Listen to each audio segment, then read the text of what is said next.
Hello guys, welcome to the channel. Merry Christmas. It's Iradin. Today this video we're gonna talk about Star Citizen FR 4.0. I've been playing a lot of 4.0 recently. I've had a great time.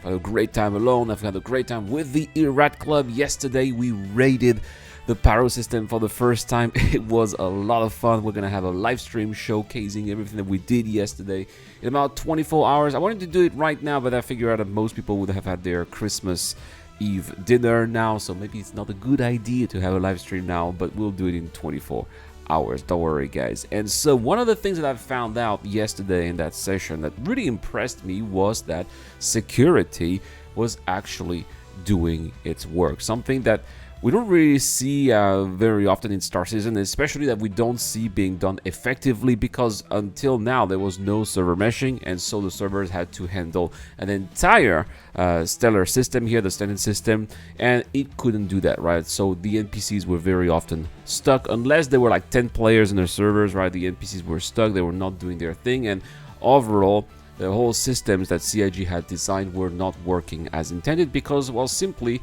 the servers could not handle that. Well, with server meshing, it's a whole different ball game, of course, and the servers now can handle the systems designed by CIG, and I was glad, sort of, to see them put in action. So what we did yesterday in the Pyro system, of course, we did what CIG intended us to do in the Pyro system. We went out there to have fun at the expense of others, of course. That's the whole point, right? It's a PvP system, it's a lawless system, and so we decided that we would take advantage of the fact that there are no laws, or so we thought. Also, we thought that's the catch here, because it turns out that, of course, some of the locations that we are visiting, whether these are outposts or stations, they have their own mini jurisdictions, right? They are in the control of some gangs or some local organizations, like, for example, Citizens for Pyro's Prosperity, or the Headhunters, or the Fuel Rights, right?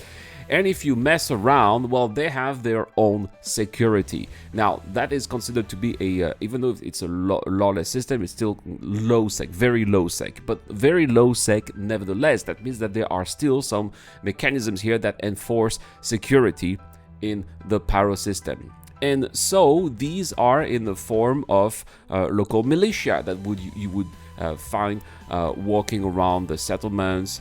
Maybe sometimes they have heavy armor or light armor, but definitely there are some men-at-arms walking around here, and they will shoot if you misbehave, or in some locations if you trespass, if you are not invited. And there also are anti-air turrets. Now, these can be anti-air turrets made of laser repeaters, or these can be ballistic guns, or these can also be missile turrets. I've had the experience of being shot by missile turrets at a Xenothreat outpost. I think it was Shadowfall on Bloom.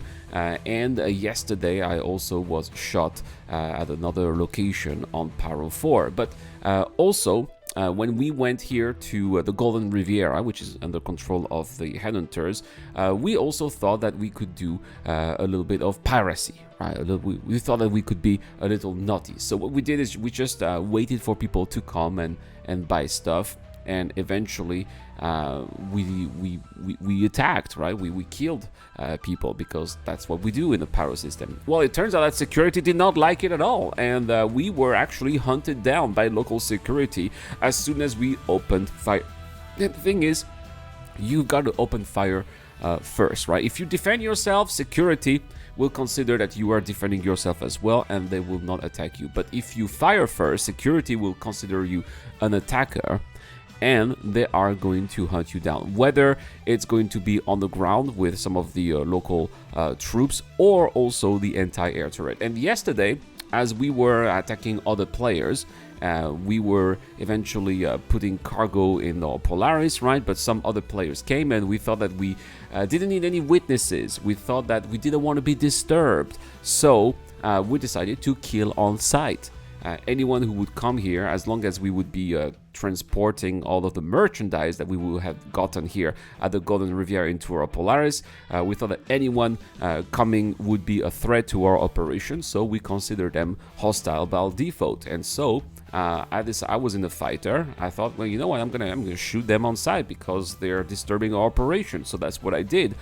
I did not last very long, as you can see on footage here, and that's not because the guy killed me. I thought at first I thought, I was like, wow, this guy is really good. Just a few seconds, my ship is down. Wow, that's incredible.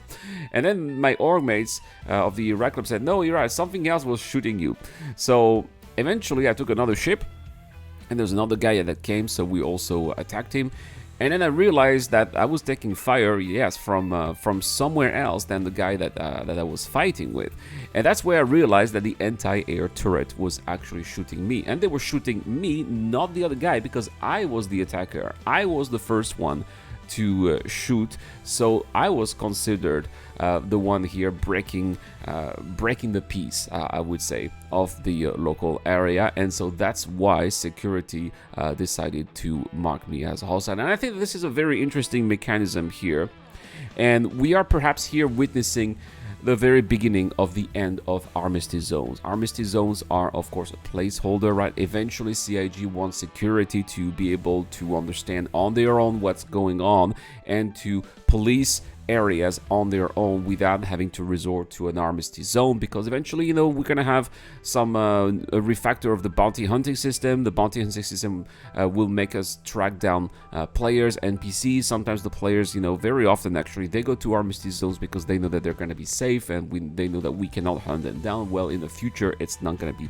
the case anymore, and so that's why eventually armistice zones are going to have to go. And I think that these systems that we are seeing in the Pyro system right now are a prelude to what we are going to be seeing in the future once we are going to get rid of armistice zones. I think it's very interesting. Anyway, guys, that's all for this video. Hope you enjoyed it. If you did, well, please consider subscribing to the channel. That would be a wonderful Christmas present.